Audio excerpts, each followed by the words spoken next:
Thanks for staying with us. We go straight to the hot topic this morning. Federal government orders probe into Kogi prison break is what we're discussing. The federal government has ordered an immediate investigation into the prison break at Koton Karfi Correctional Center in Kogi State, where 12 inmates escaped on Monday. Minister of Interior, Dr. Olubunmi Tunji-Ojo, directed the Acting Controller General of the Nigeria Correctional Service, NCOS, Sylvester Ndidi, to assess the situation and audit the facility. The NCOS confirmed that inmates tampered with padlocks leading to the escape. So far, 5 of the 12 escapees have been recaptured, with security forces continuing the search for the others. Authorities have begun a nationwide security review of correctional centers to prevent future breaches.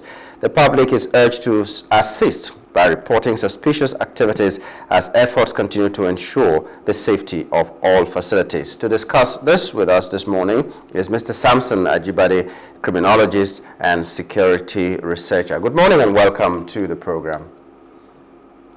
Good morning, Samson. Okay, prison break. This is not the first, and maybe it will not be the last. I'm wondering why it has become an issue right now. We find Kuje prison break. Now we have another one in Kogi, and maybe some other time it will be Afokang in Calabar and all that. So what's with prison breaks nowadays? Why are our prisons seeming to be like they can't hold our prisoners anymore? What's the issue? Okay, thank you so much. The thing is, you need to understand one thing, that prison break isn't just a Nigerian thing. Like you said, it didn't start today, and it will not end now.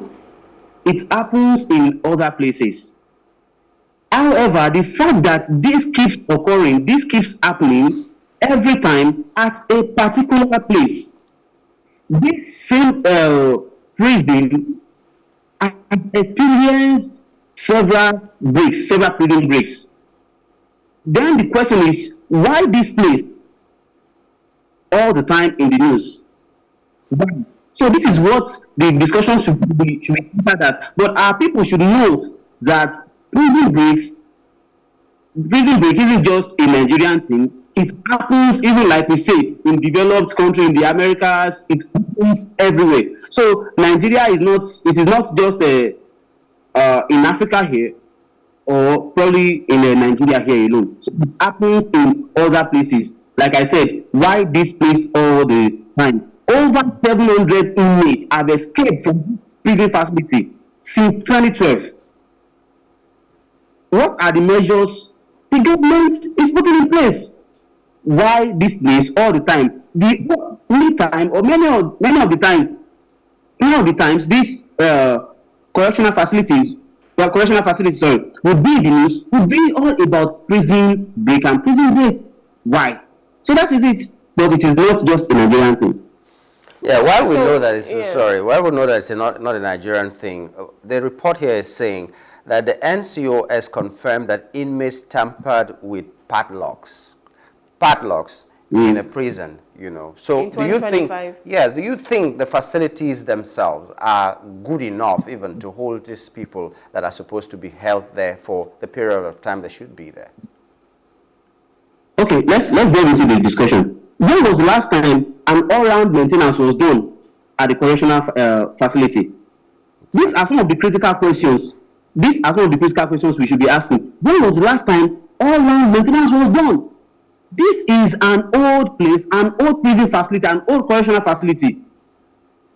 And also, our system, the structure, should stop making the environment ripe for escapes.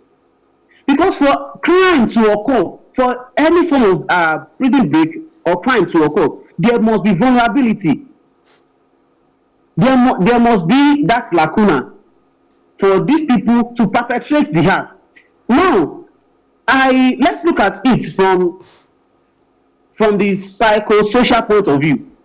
Like, man by nature is hedonistic and Epicurean. What does that mean? It means man by nature is pleasure seeking. When you now put inmates, the fact that they are inmates, they are condemned persons, does not mean they do not want pleasure.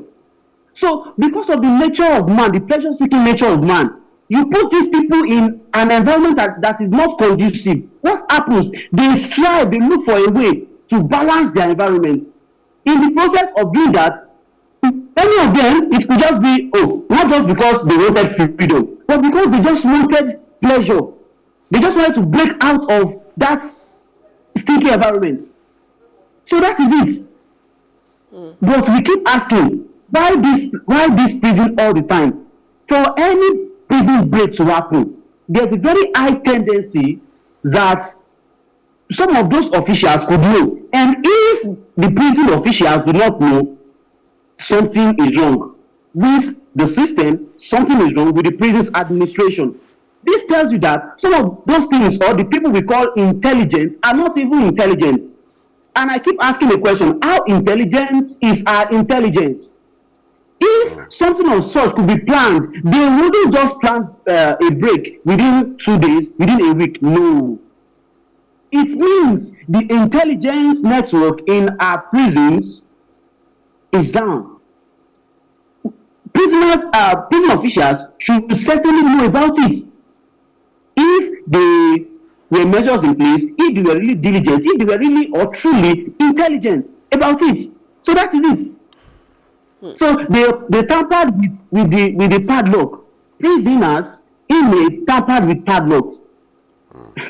In the 21st century, yeah, padlocks in the prison. And they didn't see visibility in the system. Do you think this can be linked to, because I know that I think a few weeks ago we spoke about how much persons have now been in these correctional centers, and the federal government spends over 3 billion naira to even feed them. Do you think this can be linked to that, where there's a broader issue here? Now we're talking about overcrowding, in these facilities, and maybe the facilities, they do not have adequate staff to ensure that they are manning the people that are there. Do you think that could be one of the issues right now? Yeah, that is a major issue, and it is what we have been discussing over the years. Any government that comes in, they keep talking about overcrowding, but what are they doing to reduce it? To reduce the number of awaiting trial persons, ATPs. What are we doing to reduce the number of these people? That is what we should look at. And these prisoners, they also have the information that so money has been budgeted for their welfare, and they are not seeing it. They will certainly retreat. They will fight back. So that is it. And another thing we also need to look at is the trend of crime. The trend of crime within a particular period of time at a particular place. What do I mean? This is it. Some of the planners or executors of these prison breaks, that happen even elsewhere, they bring in people, they connect with people from the outside world. Some of these prisoners have access to phones. That tells you that the prison officials are also culpable. We have seen prisoners who still perpetrate crime, who will still defraud people from the prison yard. That tells you the culpability of the prison officials.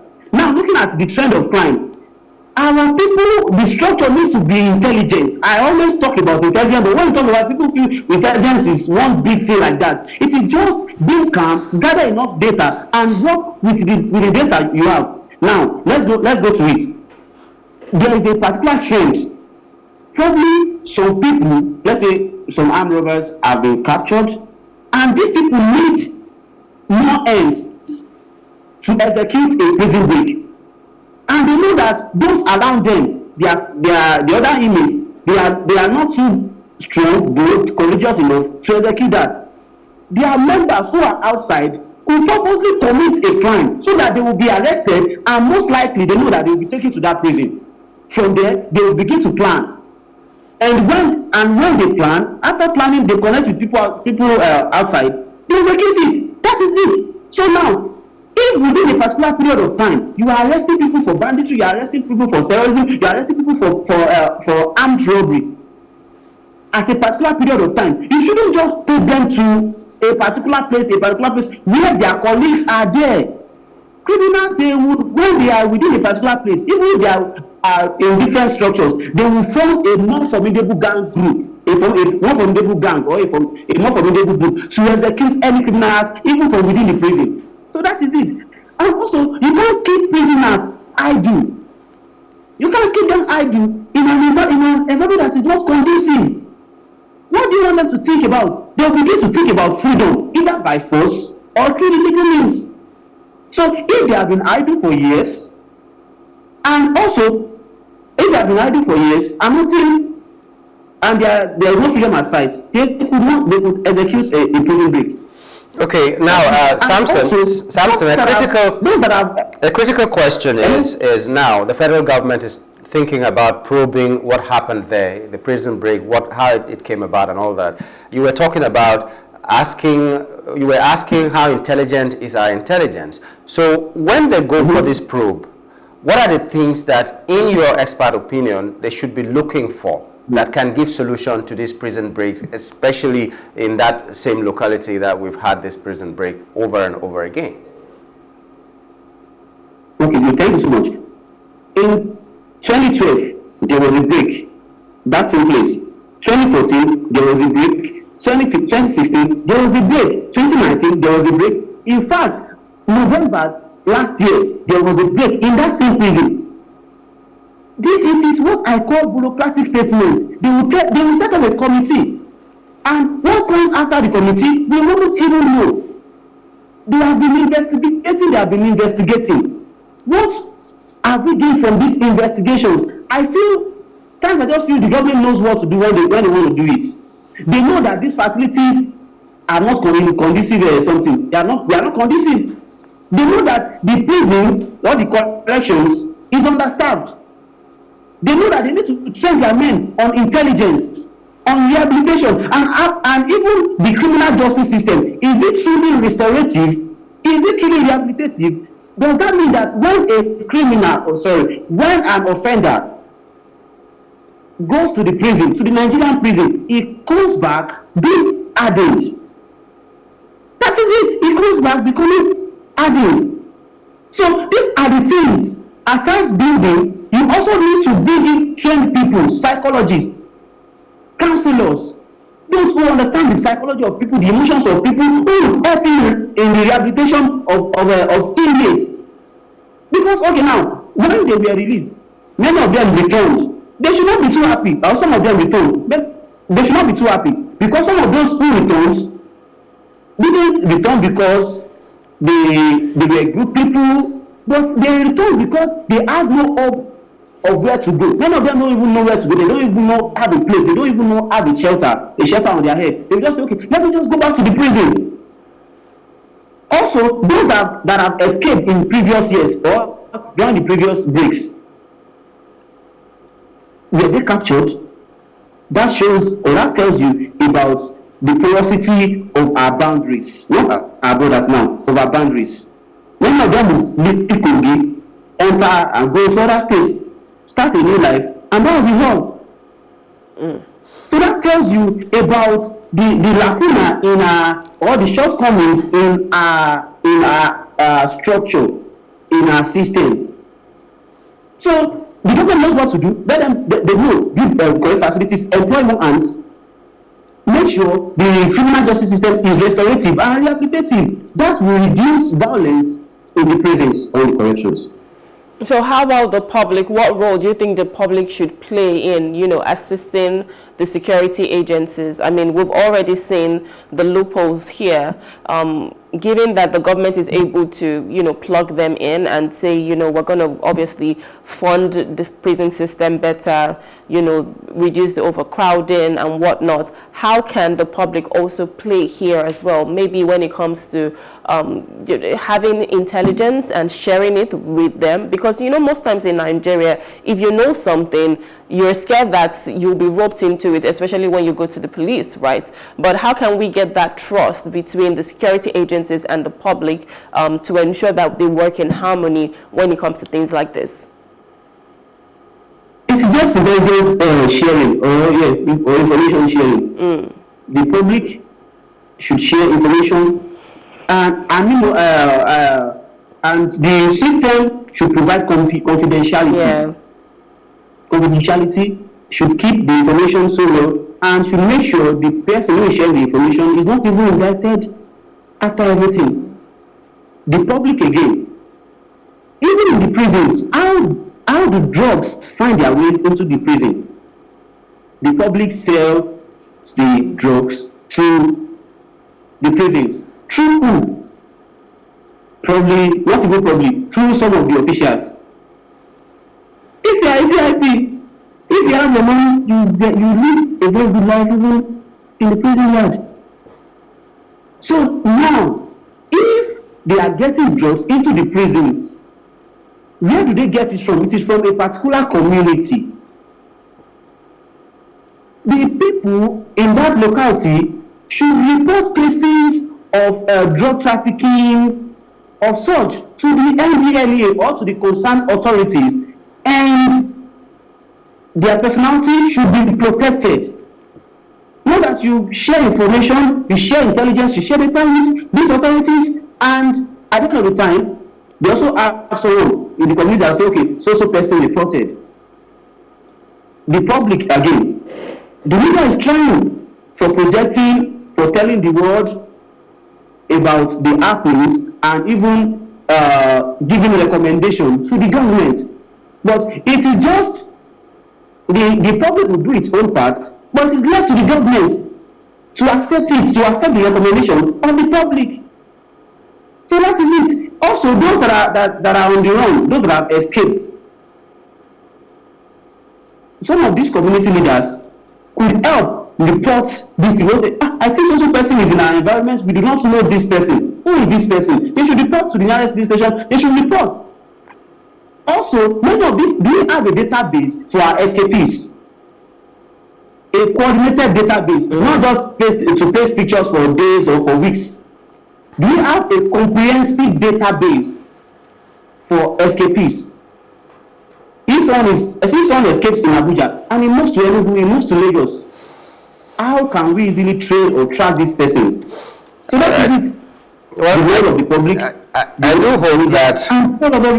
I do hope that we'll get all the people who have escaped, because it makes our society a little less safe if these people are out there. Some of them may not have been hardened criminals before they entered there, but I bet you, like you just said, they come out hardened because of the conditions they find themselves there. Some of them are not even awaiting trial matters. They are just people who are there at the whims of some big men, some of whom are policemen, some politicians, some community leaders that have the influence and all that. So they are not awaiting any trial. They are just awaiting whatever fate comes to them, and they have been forgotten there. So I do hope that the government will make provisions for a comprehensive audit and let the people that should go free go free. Those who should be compensated should be compensated, because that is the only way they can come out into society and say, oh, you know what, someone was thinking about me while I was there, and then they try to do their best. But at this point, we cannot go further. We'd like to thank you, Samson, for coming on the show this morning and sharing your thoughts.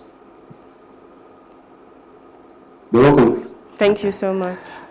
We've been talking with SAMSON Ajibade on the prison break in Kogi, and we do hope, like I said earlier, that the solution will be found so that these people can be mopped up and brought back into where they are supposed to be, and everything that needs to be done for the facility to hold the people that it should hold will be done after this. This is one prison break too many. Well, let's take a short break. When we return, we'll be looking at a different issue. Stay with us.